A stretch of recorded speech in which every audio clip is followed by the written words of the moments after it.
On crowdfunding sites such as Kickstarter and Indiegogo, it's quite easy to spot what sort of person is running a campaign. Is it an excited individual who's done their homework and created something truly special and relatable to them, whether that be a book, a game, an album, device, or whatever that they have personally come up with and that they are passionate about?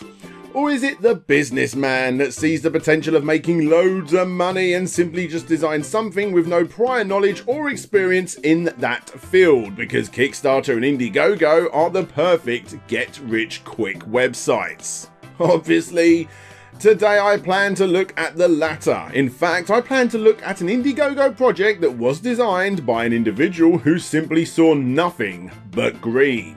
Unfortunately for him, his inspiration was the coolest cooler. Sure, at the time, the coolest cooler wasn't exactly the hot mess that everybody now knows that it is. If you don't know what happened to one of the biggest Kickstarter flops ever, there'll be a link above for you. Regardless, let's just say that these were not the footsteps that you should be following in. I saw the coolest cooler and I'm thinking, Jesus, if people are going to give 14 million to a cooler, for crying out loud, that they only use every weekend maybe, then what do they need? They need a backpack. Everybody uses backpacks. I never in my wildest dreams thought I'd get $800,000 and have the FTC breathing down my neck calling me a lying, cheating scumbag thief. But that's exactly what happened. Doug Monahan, a guy with a dream to make, well, whatever. Who cares? Just as long as it makes him money, that is. And today we're going to look at how this guy's campaign ended up becoming a huge mess. And as he stated himself, it got so bad that the FTC were forced to get involved. This is the terrible Indiegogo and Kickstarter iBackPack scandal. Welcome to Slope's Game Room. But first, a word from this video's sponsor, Surfshark.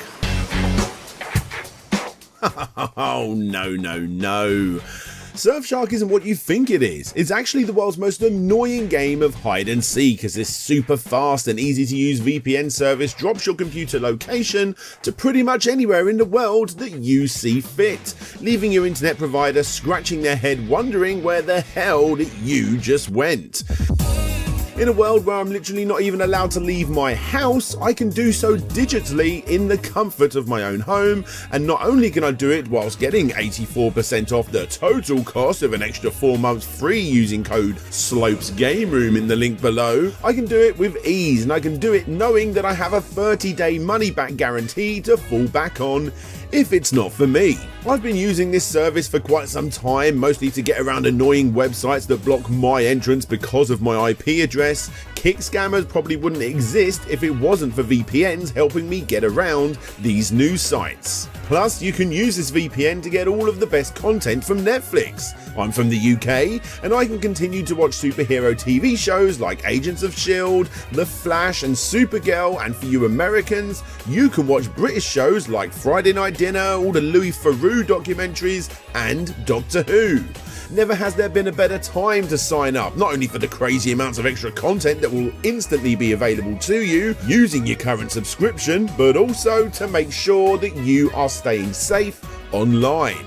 Surfshark maintains a strict no-logs policy. It secures your data with industry-leading measures using its uncrackable encryption, and it provides IP and DNS leak protection. In other words, you ain't ever gonna be found.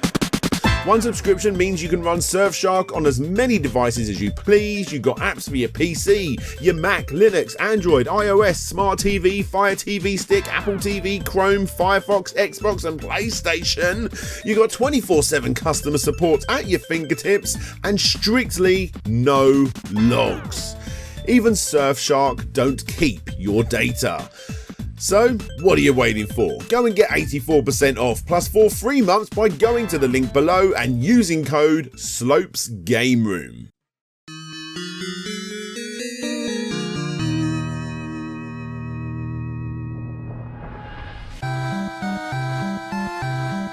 iBackPack, Wi-Fi ultra thin and powerful batteries, Wi-Fi many batteries, 16 USB ports, bulletproof car and wall charger, high-tech USB cables and more. What else could they possibly put in this thing?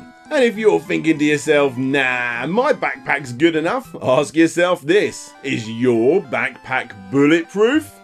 Yeah, that got your attention, didn't it? Because you know what? The iBackPack is bulletproof.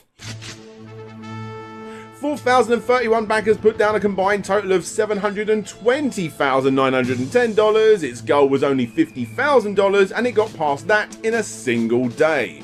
It was obviously helped along by the constant barrage of news sites picking it up with taglines such as "Traveling gets smarter with the iBackPack," "Meet iBackPack, the tech-friendly backpack of your dreams," "iBackPack is the dream bag for tech junkies on the go," etc, etc, etc. Who wouldn't want this, right? Military grade straps, Velcro holder for your smartphone, similar buckles used by soldiers, a rubber base that will look after your electronics even if dropped from a second story window, Roman shield grip so it can be held like a Roman shield for whatever reason, not 1, not 2, not 3, not 4, not 5, not 7, but 6 additional key holders, advanced waterproof technology, a hood hidden directly into the backpack, a battery pack with an LED display and 5 smart USB 3.0 ports, an LED light, a mirror, a fan, Bluetooth speakers, chargers, Bluetooth itself, modem, Apple and Android cables, yep, for some reason you've got both, car chargers, and God knows how many other leads, all retractable of course, a GPS system that also doubles up with an app to offer anti-theft notifications and a protection system using 3G and 4G, about 50 pockets including hidden ones, a gun holster, and as stated, it was bulletproof. This is all wrapped up, of course, with a nice lifetime warranty. And that's not all. Seriously, between the two campaigns, this thing had more gadgets injected into it than most crowdfunding sites pushed together. So again, I ask, who wouldn't want this? What? Oh yeah, there was a second campaign too. That one popped up this time on Kickstarter, asking for only $50,000 and again beating that figure to the tune of $76,693 from 252 backers, giving us the grand total of $797,604. Again, who wouldn't want this? It really is revolutionary. Doug Monahan is the man behind the iBackPack, a bag he designed in January for everyday life. Open the bag up and lay it all the way down. It's equipped with Bluetooth, Wi-Fi, charging stations. And Doug says it can also withstand a bullet shot from almost any type of gun. People need some protection. Something at least. And I thought, well, for a little bit more fabric, I can add a pocket into the backpack and just stick Kevlar in it or something. Doug Monahan, Chief Executive Officer and founder at a company called Daybreak Data, a hardcore user of Kickstarter, creating only one campaign, but backing no less than 267 projects on the platform, and he also contributed to 16 others on IndieGoGo too, and who knows how many he actually backed on that platform as well. But you got to ask the question, why did he back so many projects? Does he really like all of these mysterious products from all over the site in all different categories? Or is there more to it than that? Obviously there's more to it than that. You see, not all was well by December of 2016 when the backpack was expected to be shipped out, and by this point the 2.0 backpack was finished over on Kickstarter for the extra money of course, but that wasn't enough, which is why Doug's team at Daybreak were contacting as many successful Kickstarters and Indiegogo projects as possible in an attempt to swap backers' data. And get this, some project owners were actually agreeing to it, finding out their names, addresses, campaigns backed, and suggesting that these campaign owners use this information to sell to these individuals via Facebook advertisements. And this sort of behaviour wasn't anything new, as old Usenet message boards had been complaining about Dougie for years, constantly barraging everyone that they can with his company that can offer their own online services.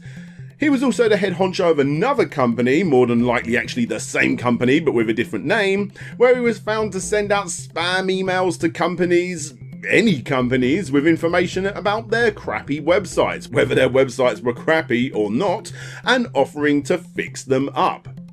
Seriously, if you dig around blogs and old forum posts way before the backpack scandal, you'll find plenty of people bringing this sort of stuff up, and plenty of posts from ex-employees calling him out too. He even claims in a later interview that either Business Week or TechCrunch, he forgets which, had actually branded him Arsehole Boss of the Year. And we're still not done with the self-proclaimed high-technology visionary and inventor's past, because after, or more than likely during, his spam emailing days, if you search Indiegogo, you'll find that the backpack wasn't his first failed campaign. You got Mojo, bag, battery, cables, plugs and sales leads that didn't hit its goal of 10k, but still got 3,644 with flexible funding, meaning that he got the monies regardless. And then you've also got PAL, super smart USB magnetic cable systems, and that also did not hit its goal, but still gained $7,982 via, again, flexible funding. According to the comments of both of these campaigns, even though some people did get refunds, it looked like the vast majority did not. And considering both of these campaign videos are filled with nothing but stock footage and rendered stills, my guess is that they were both completely fictional products. Cha-ching! That's a nice extra $11,626, isn't it, Doug? Anyway, back to December 2016 on the old iBackPack scam.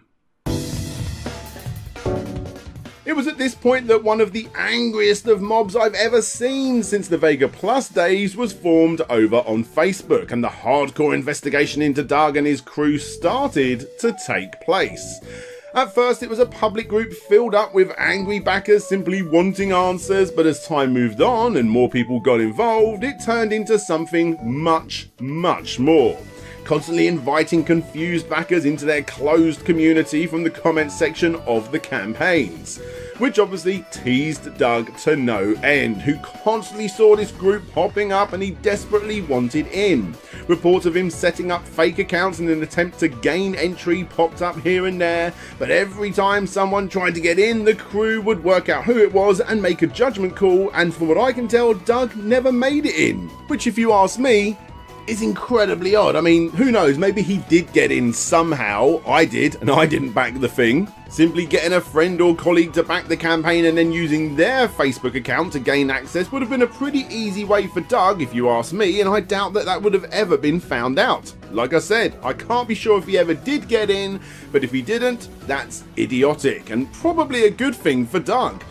You know the expression, the internet never forgets? Never has that been more true than in this closed Facebook group right here. It's insane, proof of every little thing that Doug did.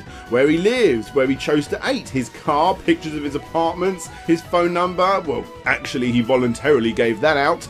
Old friends and even people claiming to be on the inside were also jumping in to speak out against Doug. Endless amounts of posts suggesting that people spam talk shows, radio shows, Indiegogo and Kickstarter themselves. You got recorded phone calls, Skype messages. Seriously, the amount of evidence and angry mobbing against this one guy was insanely high, and it was all being collected behind this Facebook wall.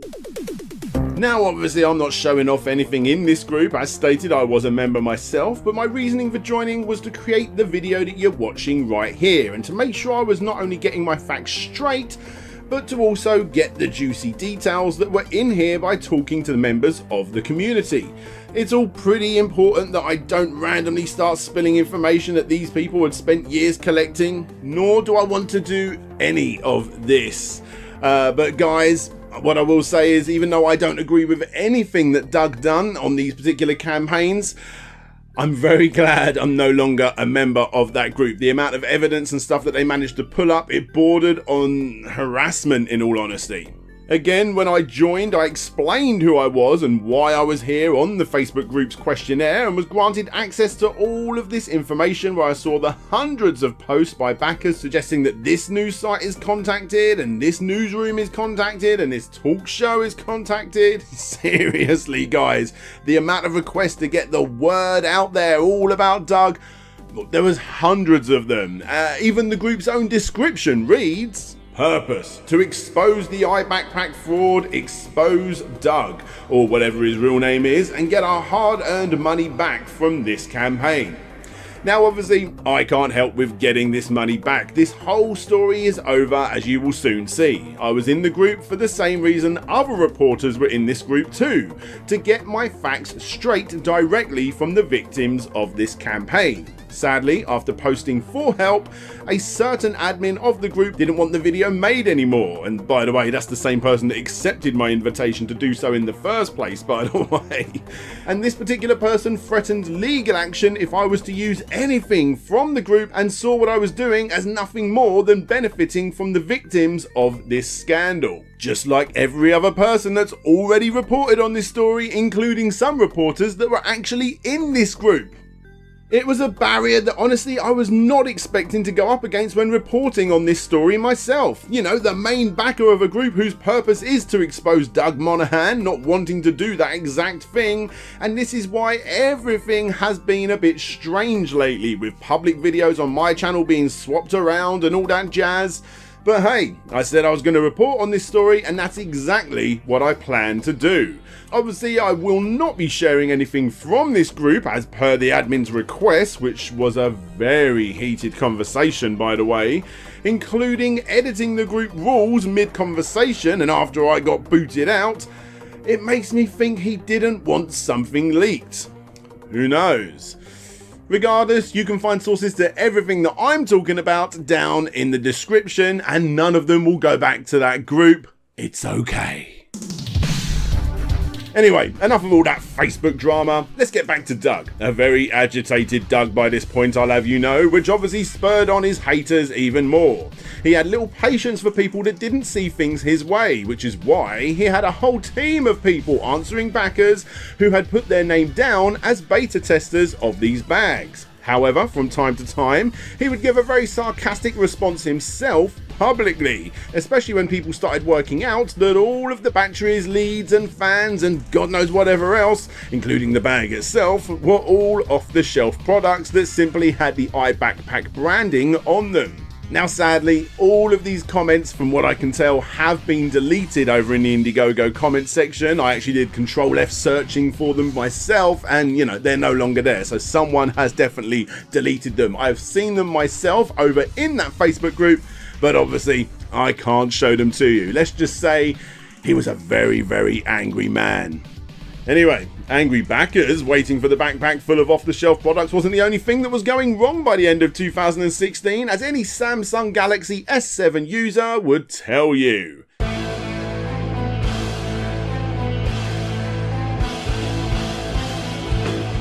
Yep, just like the extremely small percentage of S7 users, the iBackPack claimed to feature the exact same lithium-ion battery, and therefore to combat this, they decided to put polymer-ion batteries inside the bag instead, which obviously pushed back the production of these bags. Now, this may sound like a good thing and a worthy reason to delay the product, except lithium-ion batteries are pretty common, very common in fact, and even though they claim that the batteries in this exploding phone are the same as the ones found in this bag, a beta tester proved that this wasn't the case. As time went on, the website got taken down, the Facebook and Twitter page stopped getting updated, Doug was literally calling and leaving voicemails to people trying to explain himself, and constantly used the Samsung battery issue as an excuse, even though they were not the exact same type of battery. Anyway, this is all starting to sound a little bit long-winded now, isn't it? And you know what? I agree. For the rest of the campaign, it was primarily just Doug saying that he didn't do something, and then the commenters saying that he did. That was pretty much it. Let's get to the real stuff. A Verge reporter back in March of 2020 was actually able to speak with Doug himself, which by the way didn't seem all that hard to do, as Doug was very open with speaking to anyone that would listen throughout this entire campaign. In his eyes, this whole thing was simply a business gone wrong. He's not a bad guy, it's just that sometimes business fails, according to him. The craziest thing about this entire article though is that he brought the backpack along to the interview. So yeah, the backpack does exist. Did every little thing work as expected? Well, not completely, and obviously not. That's evident from the beta testers and the fact that the GPS and anti-theft app was never completed, among other things. It's worth stating that in the article there's no mention of the batteries being the exact same as the Samsung batteries, but this was one of the reasons, the main reasons, he still didn't want to ship the bags. No matter how much people begged and threatened him, he explains that he simply was not going to be sending out a bag with lithium-ion batteries in it because, you know, it might explode. The article explains how he broke his leg falling out of his bed and he'd become addicted to painkillers, and the FTC, who was looking into what he spent the money on, was reporting that he'd spent it on personal expenses such as Bitcoin purchases, ATM withdrawals and credit card debt. Obviously, putting all of this together with his new medication addiction resulted in backers coming to their own conclusion as to what those withdrawals were used for. It goes into detail about the endless amounts of people that have worked with him whose lives have been completely destroyed, where he's actually stolen from, and obviously every claim against him is apparently, according to Doug, untrue. I personally saw many of these ex-colleagues, ex-friends and ex-workers' reports myself in that closed Facebook group, so believe who you want to believe in this scenario, but no matter how many came forward, he denied these claims every single time. It's just business. He's just a bloodsucker. He's a very vile human being. I'm sure we weren't the first, and I know we won't be the last. It's really sad. It was such a bad time for my family. I want to put it in the past. He literally bled my family dry, said one ex-worker. He stole everything. He stole the idea, and he did it with an arrogance of like, well, I'm a billionaire. What you gonna do? Said another ex-worker. And these horrific claims against him are just the tip of the iceberg, which again you can read yourself down below in the Verge article, and I highly suggest you do. Anyway, this brings us up to the final chapter of this whole crowdfunded mess, where Doug has now finally settled with the FTC, and that result, well, it isn't all that great for anyone involved. Doug can no longer use crowdfunding websites.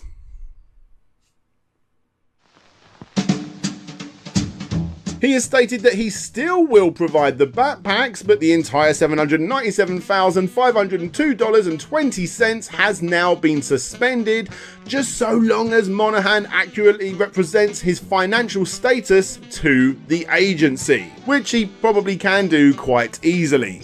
In my opinion, this whole mess was simply unavoidable. I have no doubt that the intentions were here in the first place, but just like 95% of my other failures that I've talked about in the past, endless bumps in the road, including not asking for enough in the beginning, resulted in the second campaign to ever settle with the FTC.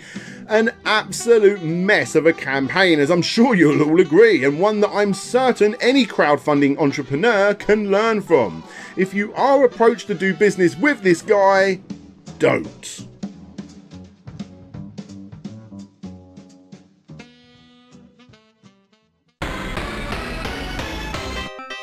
Hey there guys, thanks for checking out this Kickscammer video. Yes, all the names you see scrolling up the screen right now are my Patreons and YouTube members that support the show every single month, and they got to see this video a whole 6 months almost before it went public. Yes, so thank you all so much, with an extra big shout out going to Aaron Gorman, Andrew Dalton, Andrew Ward, Arista, Benjamin Guy, Big Rico, Bram Perez, Brandon Gold, Caesar, Cheshire One, Chris the Rottweiler, Clan Bob, Conrad Constantine Cremilla, Control Alt Reese, Daniel Tarares, David Yaron, Dina81, Dominic Devonport, Dr. J, expert in moonology, Elf Daughter Crafts, Game Apologist, Gary Pinkett, Hut, Agnesio, Jesus, Creato, Carasido, Intrigued Gaming, Jay's Manchild, Jabba Al Aiden, Jacob P, aka Avalon James, Jeff Ladd, Jeff Mianowski, Jeremy Rodriguez, Jonathan Hayward, Kevin Heaton, Kevin King, Kinglink Reviews, Lucas Softail, Lipped, Man of God 9000, Man Shovel, Marcus Kingimo Cut Tyndall, Michael Towns, Mind of the Unsane, Nicholas Bertner, Nick Pollard, Nightwill, Petty Mew, Pretendo64, Raoul Van Friegen, retroreversing.com, Retro to Next Gen, aka Lou, Richard Alderjic, Richard Carter, aka Fantastic Dizzy, Rocket Plod, Rovan Army, Ryan Holtz, Sashi Dog, Samuel Nilsson, Shade Silence, Shadow Dragon, Solix Captor, Stephen, Taylor Rainwater, That Gamer, The Cunning Linguist, The Shaded J, Tim Labonte, Tim Lunn, the Todd Paul Float G, Trans Rights, Vikeko, Wobbles and Bean, The Wonder Duck, and Ye Old Hamburger. Like I said, guys, all of these awesome people allow me to be able to make videos like this every single month. So thank you all so much for your support, and if you want to support the show, there'll be links down below to do just that. I am working on another huge Kickscammer, which I'm hoping will come before the end of the year, but next up, I'm working on the biggest complete history I have ever done. Oh, shall I say it? Yes, it's Castlevania. Much love, everyone. I've got to go continue working on Castlevania The Complete History. This is DJ Slope signing out, and hopefully I'll see you all next time. Bye-bye.